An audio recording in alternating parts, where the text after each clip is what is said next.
Hey guys, Matt, IronTrap Garage, and today we're back working on the little shop truck, the Roadster Pickup we got in Texas about Christmas time, 2021, so last year.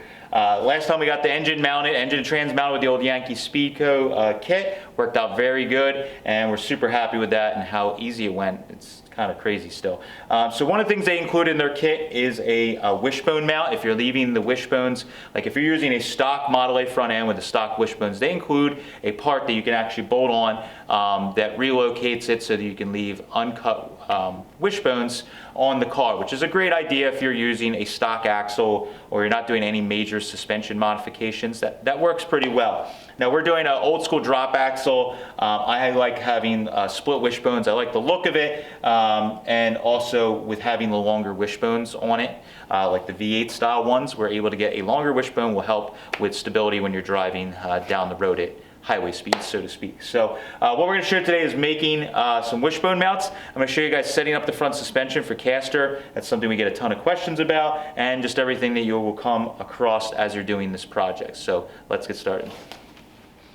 All right, so just going to go over a couple little things with this truck and setting this up. This is stuff that we get questions all the time about. So if you're doing one of these projects, you need to have, number one, the wheels and tires that you're going to be running on the vehicle. So either junk ones that are the same size combination, or just go ahead and buy new ones. So that's why in a lot of our videos you will see one of the first things I do is put a set of wheels and tires on that will be we will be running. So you need to get that on there because that's going to change your caster setup when we get to the caster point of the project.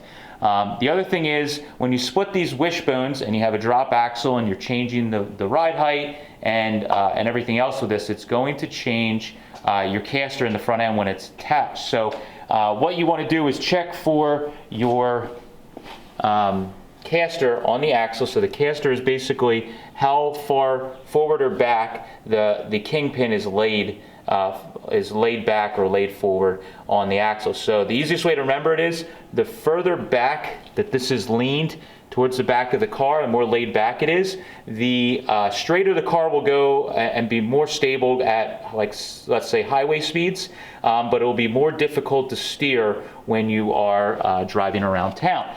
Now if you have too little caster in the car, so it's straight up and down or it's forward, the car is going to be very easy to steer like when you're parallel parking, but it's going to be squirrely when you're going down the road. So that's why you will see how a dragster, if you look at an old dragster, the front axle is leaned like this. It's super far back, not good for driving around town, but you know, it's very stable at high speeds. So we want something in between.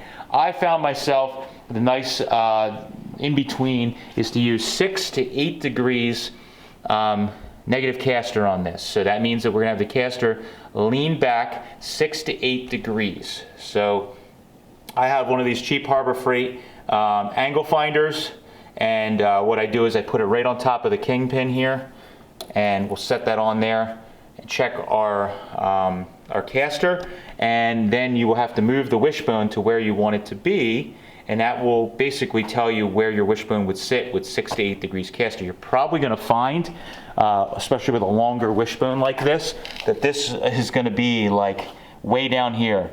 Looks really silly, and if you've seen any of the old hot rod photos, there was guys that were running around with these, like, you know, 12 or 20 inch long wishbone split mounts that looks really silly. So we're going to have to adjust the caster up here. So we'll be splitting, we'll be cutting this and laying the axle back and closing the gap up and welding it. That's one of the ways to do it. That's how I like to do it.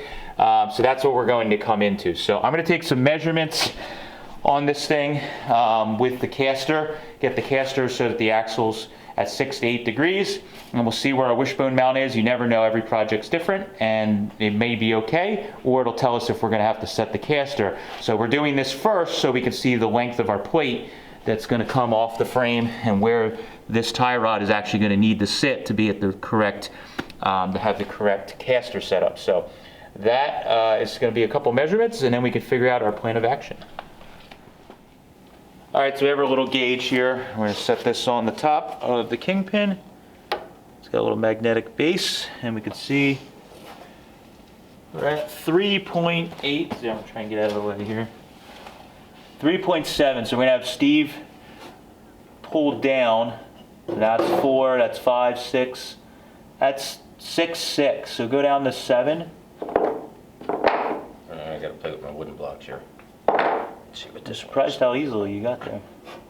That's just over 7. So let's leave it there. All right. So we got the our gauge reading about what we want. Like I said, 6 to 8 degrees is about right. And Steve just put some wood blocks in, and you could see where the wishbone would be sitting. This gives us an eyeball for where our plate would have to be. And we did a measurement. It's about 5 inches from the bottom of the frame down to the center line of the tie rod. So you need to think about this for visual and also for scrub line and everything. You don't want that plate hanging super low. This one is borderline. It should be okay. It's right at the level of the oil pan essentially, and the front axle is lower. But what you want to do is step back and just visually, Steve and I were just talking about, do we like where that's sitting? Steve made a good point. It doesn't look too bad right now, but this plate is going to have to actually, this is the center of the bung, so the plate's going to have to come, at least I would say half an inch or so below the bung. So that's going to make it look even lower. So we're starting to get pretty low with that bracket. So we may want to go up a little bit. I would say, do you want to take one block out, Steve, maybe? Or turn the block on its side and we'll see where we're at. All right, let's check our gauge here and see where we're at with Steve moving it. And we are at 6.5. So we could actually go, with that 6 degrees, we could actually go a little less. So if you want to maybe, I don't know, take that little block out and let's see where we end up at.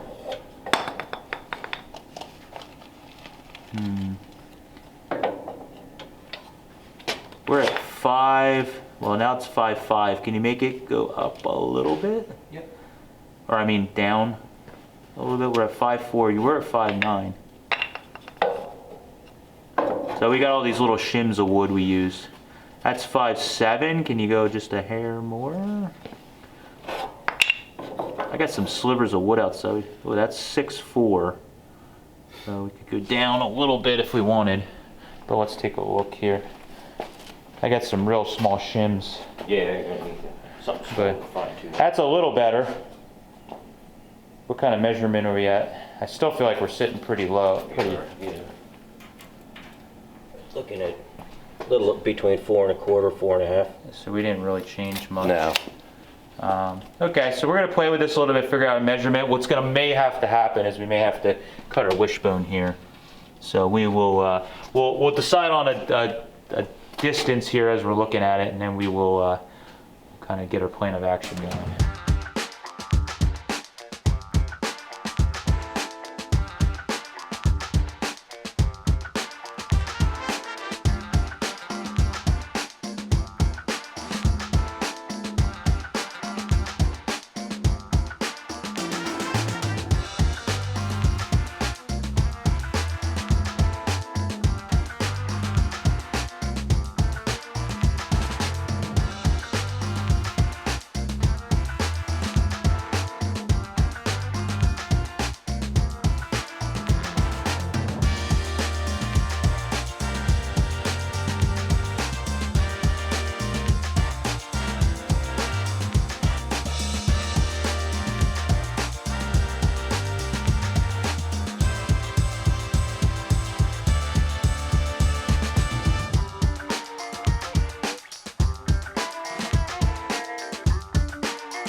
All right, so I got this bracket cut, out, and you can see how it fits around the body mount bracket. So we're using 1/2-inch steel here. I know it seems like it's kind of overkill, but I wanted a sort of simplified bracket that I can just drill and mount our wishbone or our tie rod right to. So with this thick metal here, we can actually drill right in it and put our taper in it and bolt right through it, and it should be fine. So what I did on the back side, and it's hard to see, I actually measured off of the floor up to where on our bracket it's sitting, that the center line of the tie rod is, and that's where we're going to mark our hole. And then once I get that in there, then we can bolt the tie rod to the bracket, and then once that's on there, then I'm going to kind of do some artistic license and draw, you know, whatever we want into the bracket to slim it down where it's hanging under the frame and just give it a little bit better of a look. Nothing real crazy, but once the tie rod's on there, I can see right now it looks, you know, kind of ugly because it looks like just a flat plate like it is clamped to the frame. So if we give it a little bit of shape, it'll make it look a little better. Just something since you can see it on the car. So got that in there. There's a lot of work just to shape that and fit it around that bracket, but it's looking pretty good. I'm going to end up, I think I've decided, I'm going to actually weld in here. I'm going to weld the bracket, which is riveted to the frame, to our new bracket on the inside, and then I'll weld on the outside and around the perimeter, and that should give it plenty of weld to hold it on there. So that's kind of the plan. I was using my angle finder off of this bracket here on the frame to get it at the same angle, so I know everything's sitting right and it's going to look good. So yeah, it's working out pretty good. So ready to pop this off, drill our hole for our tie rod, and replicate it and keep moving along.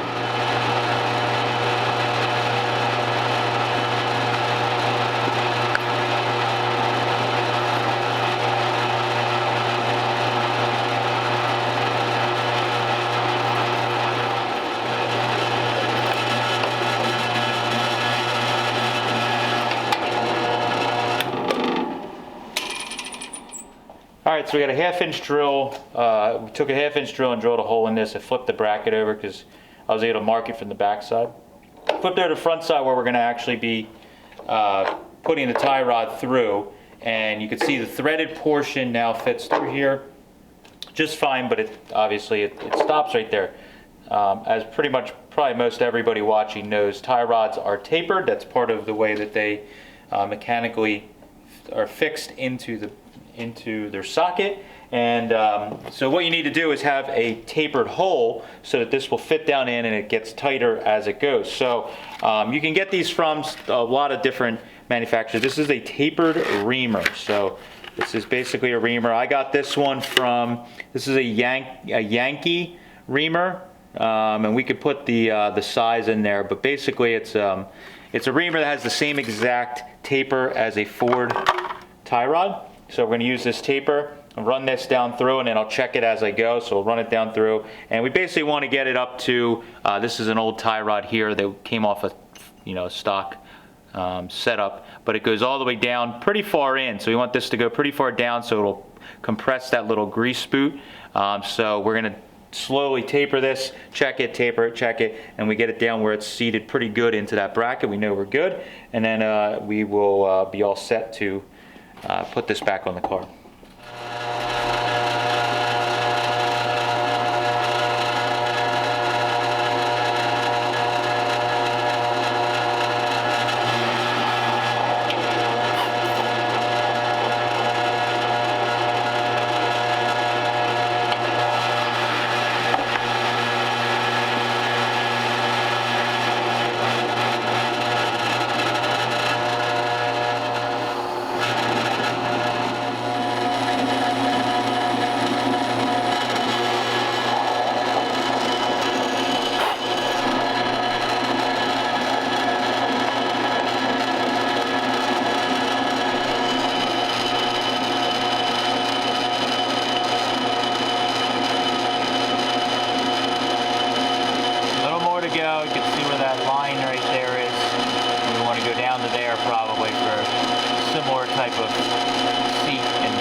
taper I have goes larger. It's the right degree. So drill a 1/2 inch hole and then go a little at a time. That's pretty close. You can see I like using an original tie rod. You can see where from factory it stops. Yep. So you know to go. Like right there is pretty good because by the time you crank it down, Right, you'll pull it tighter. it'll pull it tighter in. That's probably basically what we need there.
All right, so we got the wishbones back mounted on and got the caster set, and this is a good compromise for the style of truck that we're building. We're not doing something that is super high tech or overly built, so a thick piece of plate that's just sanded and smoothed and drilled worked out just fine. I tack welded everything just for now to get everything tight so that we can roll it around and keep working on the project. Of course, like always, when we pull the body off and paint the frame, get ready to paint the frame, we will finish weld everything, all the modifications that we've done.